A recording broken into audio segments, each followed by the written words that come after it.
very difficult circumstances.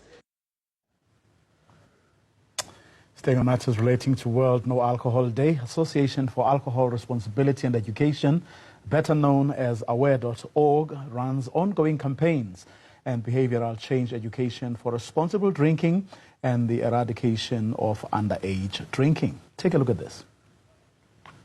We are Aware.org, the custodians of responsible drinking in South Africa. FAR's program really has an impact in guiding the mother through her struggles. And all of a sudden, I'm being arrested. It's not a side that I like her to see of me. I've been going through so much, and you guys never saw what is going on in my life. My social worker especially, he actually made me feel amazing. He made me feel like a person again.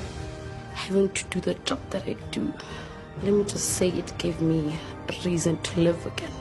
Here are some of those stories.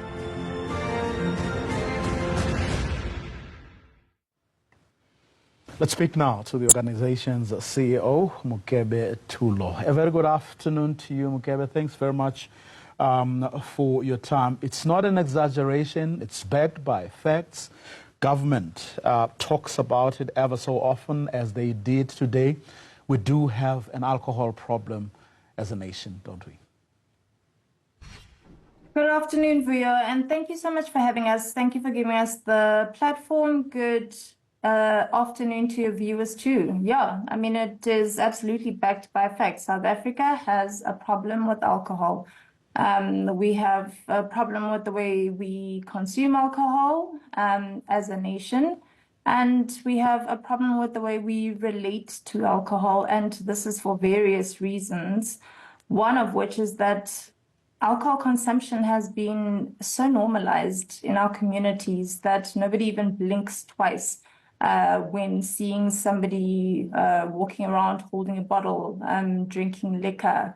The accessibility to alcohol is almost to a point of unacceptableness. And I'm not even just talking from a policy point of view when you have full-grown adults who are business owners potentially selling alcohol to under 18s.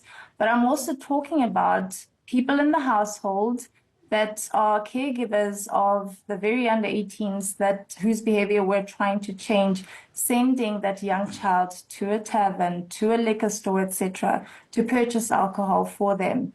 I'm talking about the conversations that aren't had in the household about what alcohol is. What are the effects of alcohol? What are the consequences of indulging in alcohol at a young age? And what are the implications of overindulging and misusing alcohol? So yes, we do have a problem.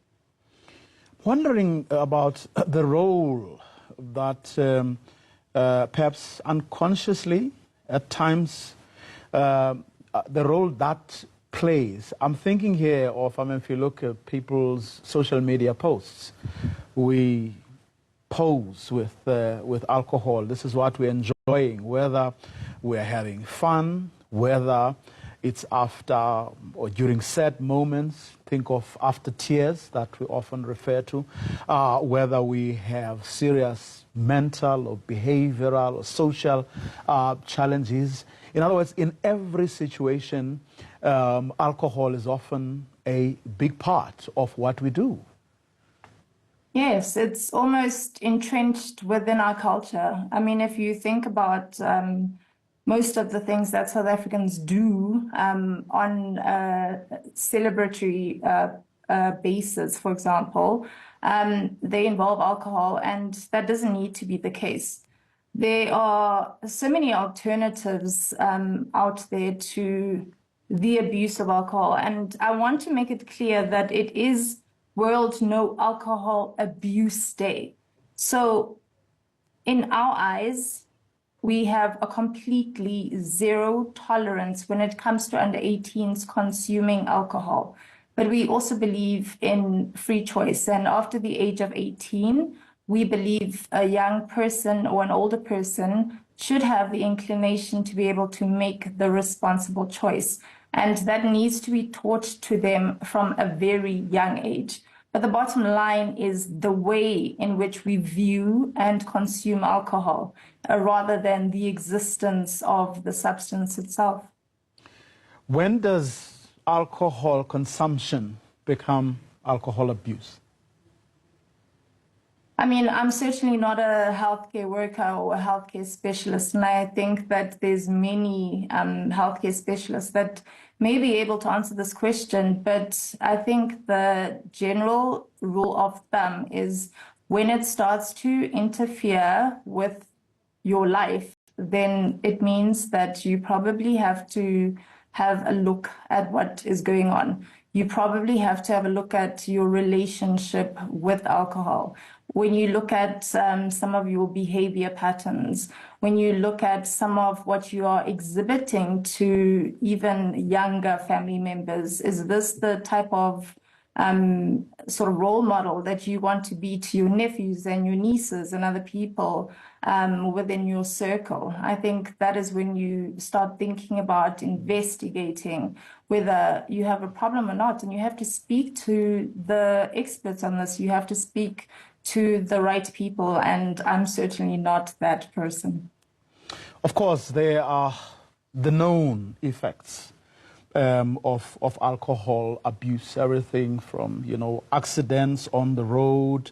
We're talking about gender-based violence, or someone will say, I was intoxicated. We're talking about how relationships get broken, but also the consequences for others, as in the case of unborn children whose mothers would be drinking heavily during their pregnancies. Yeah, I mean, there are so many consequences related to alcohol abuse. And as I said, we work under 3 pillars. The key pillar under which we pour most of our resources into is no to underage drinking.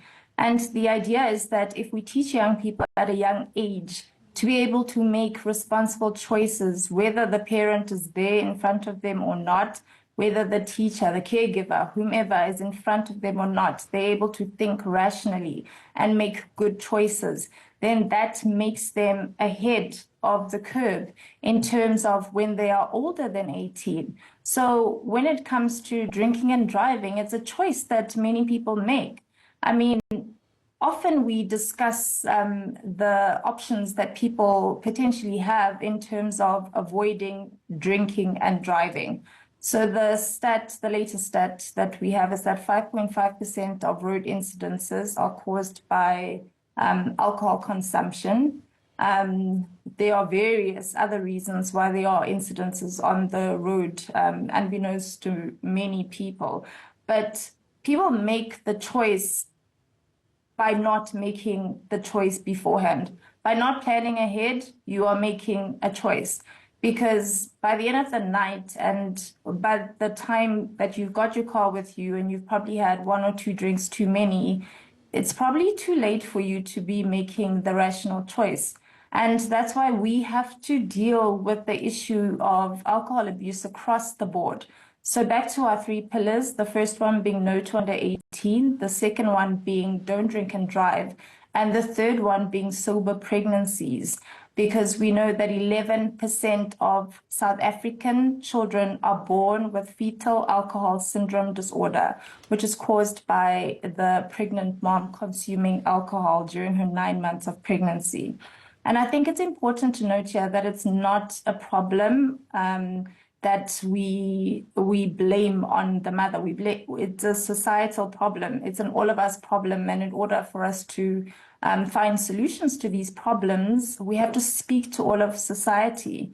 And I wonder, Vuyo, if even your viewers were to take a think right now about how complicit we all are in the system of watching people make wrong decisions and sitting back and saying absolutely nothing, whether it be your brother, your sister, your friend, etc., getting behind the wheel, knowing that they've had alcohol to drink, that's being complicit in this whole thing. We know that it happens. Sometimes people watch it happen. When it comes to visibly pregnant women consuming alcohol. These are things that we have to start taking part accountability for. The only way that we can change behavior, and this is a behavioral thing, it's not an overnight thing. And I'm glad that we have this day so that we can reflect on the problem. We can reflect on the scale of the problem, and we can start, maybe not start, but continue to identify where else we can solve for the problem. But it's not an overnight thing. This did not happen to us overnight. And so we have to fix it little by little. It's like, how do you finish eating an elephant one bite at a time? And that's what we are trying to do within our programs that we run on a national basis with the partners that we work with, whether it be the Department of Social Development, whether it be other implementation partners that work within the school space with our under 18s, recreation or education. But it is all about creating spaces for education and awareness so that people are aware of the decisions that they are making when they make them, that they are aware of the implications of the decisions that they make, and so that they can't turn around and say, oh no, I didn't know. And perhaps a person didn't know. And in that case, we even work in the rehabilitation space. So we've got a rehabilitation program for under 18s where they are able to go if they are already, for example, dependent on alcohol as a substance. But that's the other end of things. We want to get to things before the problem starts, before young people start experimenting.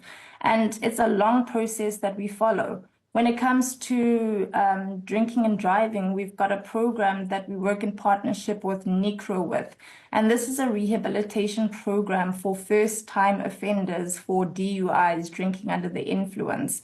And if they get nabbed on the road, they get an opportunity to attend a 6-week course where they learn why you can't drink and drive. What are the consequences? What does it do to your system? What does it do to your reaction time? And the results are absolutely amazing to see. It's amazing to see the switch click in someone's head and for them to become ambassadors of this wonderful message. When we speak of FUSD, we've got anecdotally the story of a woman that's in the Healthy Mother, Healthy Baby program that fell pregnant and drank during her first pregnancy. Her child was born with FUSD. In her second pregnancy, she had attended the Healthy Mother, Healthy Baby program, and she knew that she could not consume alcohol during her pregnancy, and her child was born 100% healthy, and it makes all the difference in the world. So it is about the awareness, it is about the education, and we certainly can't do it alone. It's an all of society problem. It takes institutions that work in the space, it takes other organizations. It doesn't matter in which field you work in. It takes corporates. We welcome corporate support in terms of partnerships of how can we spread this message far and wide that people understand what it is we're saying.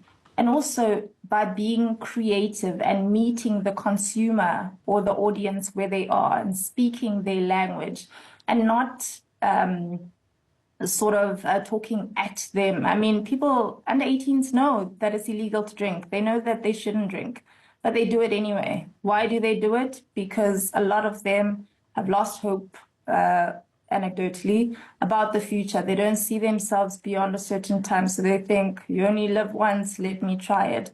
But if you give young people the tools and you show them that you are a maker of tomorrow, and this is what our umbrella under 18 program name is, that there's potential for you tomorrow, that the choices you make today affect your tomorrow. Then they start to get a glimpse of hope and they start to want to make the right decisions.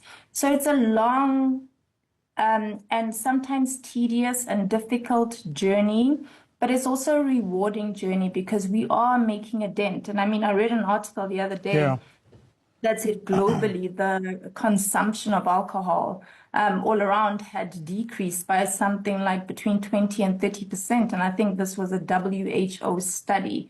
It is a global study, so we don't know what that means from a South African point of view, but all is not lost. Yeah. But we do have to do something, and each of us has to take responsibility for our part.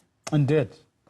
We all have some work to do, and we are indeed responsible for the decisions that we make, including, of course, deciding that I'm going to spend my or the household's last pennies to buy alcohol instead of focusing on the household's priorities, but also including what do we do with a powerful industry that rakes in tens of billions of rands.